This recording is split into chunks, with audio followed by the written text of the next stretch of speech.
잠깐 물 한 모금 마시고요. 자, 한번 가볼게요. 학부모들이나 학생들과 같이 얘기하다 보면 가끔 받는 질문이 있어요. 도대체 선행학습 언제부터 해야 돼요? 여기에는 전제가 하나 있습니다. 선행학습은 필요하다. 선행학습은 반드시 해야 된다. 이미 이게 깔려 있어요. 그래서 선행학습을 해야 되느냐 말아야 되느냐 이런 게 아니라 선행학습을 하면 언제부터 해야 돼요? 어디까지 해야 돼요? 당연히 한 달을 전제로 질문을 하게 돼요. 그럼 여기에 질문이 하나 나올 거예요. 선행학습이란 뭐죠? 한자로 따져보면 먼저 선에 다닐 행위니까 공부할 부분들을 미리 해준다라는 게 선행학습이겠죠. 앞으로 배우게 될 학습 과제를 미리 공부해 보는 것. 입학도 안 한 유치원생인데 초등학교 과정을 먼저 공부하는 것도 선행학습에 해당될 거예요. 그러면 언제부터 앞서 나가는 것을 선행이라고 할 거냐? 의견에 따라 다를 수 있겠지만 제가 전에 교육 쪽에 종사하는 분의 얘기를 들어보니까 본인 생각으로는 한 달 이전에 학교 과정에서 배우기 한 달 이전에 공부를 미리 시작하게 되면 그거를 선행학습으로 보면 되겠다. 사실 선행학습은 어제 오늘의 이슈는 아닙니다. 지금 학생들도 열심히 하지만 제 때도 열심히 선행학습을 했었고요. 심지어는 예전에 조선시대에도 있었어요. 아까 질문의 경우처럼 선행학습은 당연히 필요하다, 꼭 해야 된다 이런 전제가 있는데 왜 사람들이 선행학습을 하려고 할까요? 물론 좋으니까 할 거예요. 그 몇 가지 이유들이 있는데 아름다운 예를 들어볼게요. 예를 들어 제가 어린 초등학생인데 굉장히 외국어에 소질이 있어요. 그래서 영어를 한 번 들으면은 잘 기억하고 남들이 A, B, C 공부할 때 E, F, G, H, I 하면서 쭉 X, Y, Z까지 공부를 해요. 남들이 띄엄띄엄 들을 때 복잡한 연음까지도 잘 듣는다 그러면 선생님이 오 신기하다, 너는 이거 조금 더 해봐, 조금 더 해봐 이러면서 한 단계 한 단계 더 올려서 공부를 할 수 있어요. 어느새 중학생들이 공부하는 과정을 넘어서 고등학생이 공부하는 과정까지 하고 결국은 외국인과의 프리토킹도 자유롭게 듣는데 이 모든 걸 초등학교 6학년까지 이뤄낸다. 그러면 선행학습의 아름다운 예가 될 수 있겠죠. 충분히 재능과 능력을 타고나서 남들보다 좀 더 이른 시기에 공부를 해도 문제없이 다 소화하고 자기 것으로 통달할 수 있는 능력, 이런 부분에 선행학습의 장점이 하나 있을 테고, 또 다른 예시는 제가 역사를 공부할 때를 생각해 볼 수 있을 것 같아요. 고려시대와 조선시대를 같이 공부했어요. 나중에 학년이 바뀌어서 학교에서 조선시대 공부를 이제 역사를 공부하게 돼요. 그랬을 때는 그때 몰랐던 게 이 얘기였구나 라고 하면서 이미 한번 머릿속에 몇 개의 판이 짜여져 있기 때문에 지금 다시 공부하면서 그 판 사이에 빈 구멍들을 메워가는, 좀 더 효율적으로 구멍을 메워가면서 역사에 대한 이해와 지식을 갖춰가는 이런 예시도 선행학습의 아름다운 예가 될 수 있을 거예요. 한마디로 요약하면 그동안 앞에서 공부를 열심히 돌려놨기 때문에 나중에 시간과 여유가 남았을 때 내가 부족한 부분을 찾아서 좀 더 공부할 수 있고 이해도를 잘 가져갈 수 있다. 이게 선행학습의 장점이 될 거예요. 하지만 실제로는 어떻게 될까요? 그냥 이웃집 아이가 열심히 하니까, 엄마 친구 아들, 엄마 친구 딸이 열심히 하니까 나도 경쟁적으로 선행학습을 해야지. 우리 반에서 지금 중학교 공부 안 하는 애는 나밖에 없대 이러면서 초등학생이 막 압박에 분위기에서 공부하는 이런 사태로 이어지기도 합니다. 이게 현실적인 선행학습이라고 생각을 해요. 한 가지 확실히 얘기해두고자 하는 바는 선행학습이 효과가 없다, 선행학습에 문제가 있다 이런 부분을 지적하려는 건 아닙니다. 오히려 선행학습 자체는 본인이 부족한 부분을 채울 수도 있고 특정한 영역에 재능이 있는 경우에는 그 재능을 좀 더 일찍 깨워서 그 부분에서 성과를 내고 좀 더 남들보다 훌륭한 인물이 되도록 하는 부분도 있어요. 흔히 음악이나 미술, 예술 쪽에 있는 영재들이 남들보다 일찍 어려운 공부를 하고 천재로 거듭나서 좀 더 사회에 큰 기여를 하는 이런 경우들도 꽤 많이 있었어요. 그렇기 때문에 선행학습이 반드시 나쁘다라는 얘기를 하려는 건 아닌데,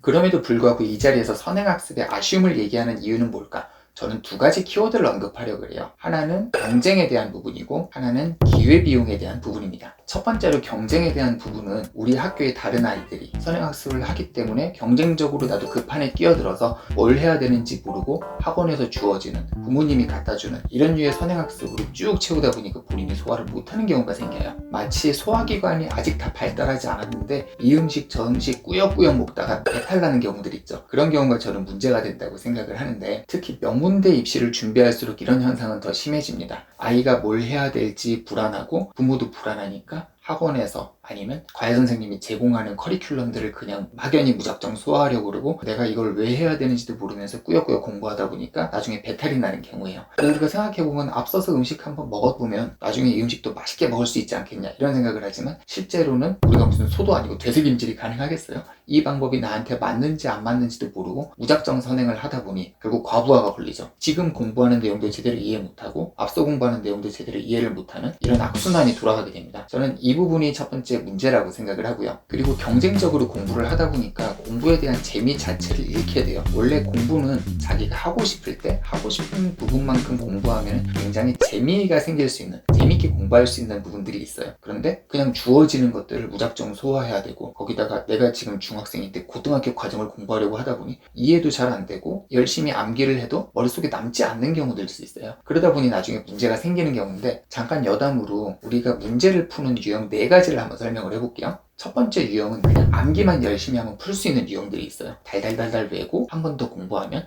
이게 이렇게 나왔던 거지, 그냥 지식을 대입해서 풀 수 있는 게 있고, 두 번째 유형 중에는 이해만 하면 풀 수 있는 것들이 있어요. 여기에 약간 심화된 게 세 번째 유형. 내가 이해한 내용을 바탕으로 다른 영역에 살짝 적용해 보면서 약간의 트위스트가 들어가죠. 이러면서 응용력을 이용해서 문제를 푸는 유형이 있어요. 그리고 마지막으로는 조각조각 단편적으로 알고 있는 전혀 다른 교과목의 내용들이 한데 어우러져서 새로운 곳에 적용해야 되는 이런 접근법이 네 번째 유형인데, 수능 시험에는 1, 2, 3, 4 유형 모두 나옵니다. 그래서 암기만 해서 풀 수 있고 이해만 해서 풀 수 있는 문제 지식을 갖고 있는 사람들은 3번, 4번에서 자꾸 문제가 틀리게 돼요. 그리고 제가 생각하는 선행학습의 문제도 여기서 한번 나오게 됩니다. 앞부분의 이해가 제대로 안 된 상태에서 뒷부분의 이해가 안 되는 과목들이 있어요. 특정 부분의 수학이랑 과학 같은 경우는 특히 그런 예시가 될 텐데, 암기해서 공식들은 알 수 있고 그 공식을 적용해 볼 수는 있는데 문제가 복잡해지면 무조건 틀리게 돼 있어요. 내가 원하는 대로 답을 낼 수가 없고 공부에 대한 재미도 잃고 점점 흥미는 떨어지는데 경쟁적으로 공부는 해야 되고, 시간이 지날수록 더더욱 공부가 재미없는 상황이 되어버립니다. 그래서 이런 경우에는 선행학습을 하는 게 오히려 저는 큰 문제다라고 생각을 하게 되고요. 한마디로 요약하면 저는 경쟁에서 오는 부담감이 선행학습을 저해하는 첫 번째 요인, 오히려 선행학습을 안 하는 게 더 낫겠다라고 생각하는 첫 번째 요인이라고 생각을 하고요. 그리고 제가 생각하는 선행학습의 또 다른 문제는 바로 기회비용이라고 생각을 합니다. 학창시절에 공부를 해보면 밤낮없이 굉장히 많은 노력을 들여서 공부를 하지만 실제로 공부는 웬만큼만 자신에 맞는 부분에 자신의 능력을 감안해서 적당히 공부해두면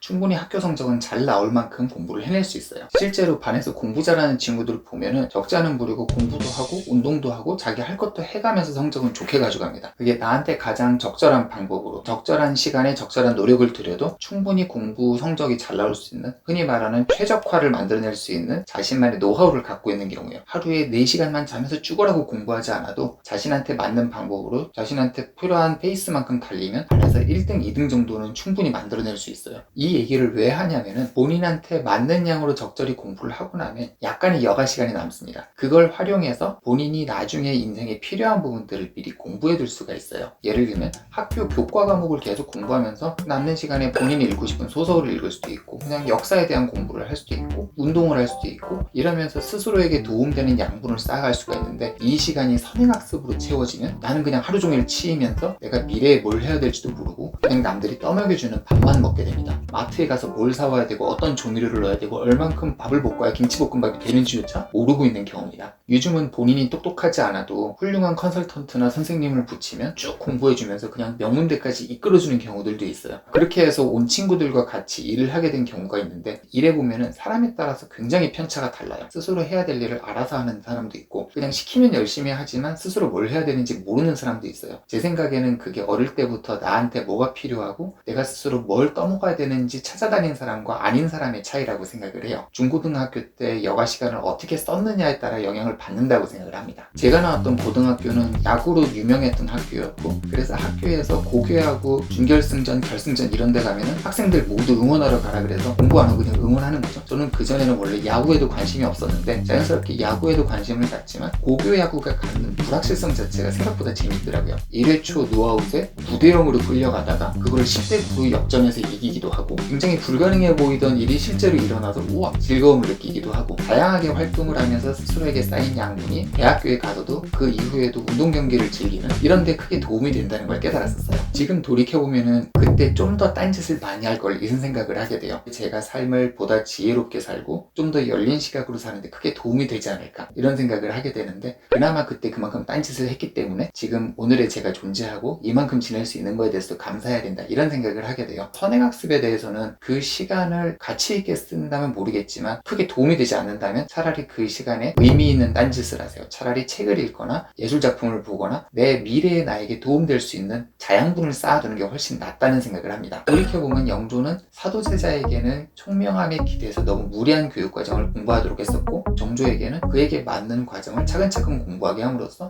또한 성군이 되도록 하는 데 도움이 됐었죠. 뭐 역사의 보는 시각에 따라 다르고 사람마다 의견이 다를 수 있지만, 적어도 교육의 측면으로, 지금 주제 측면으로 본다면 만약에 영조가 사도세자에게도 처음부터 너무 무리한 교육을 시키지 않고 운동도 잘하면서 그 체격 좋은 사도세자가 나중에 성군이 되도록 했다면 우리가 알고 있는 역사가 조금은 달라지지 않았을까? 조금은 더 긍정적인 방향으로 바뀌지 않았을까? 이런 생각을 하게 됩니다. 오늘 이야기는 여기서 마칠게요. 끝까지 들어주셔서 감사합니다.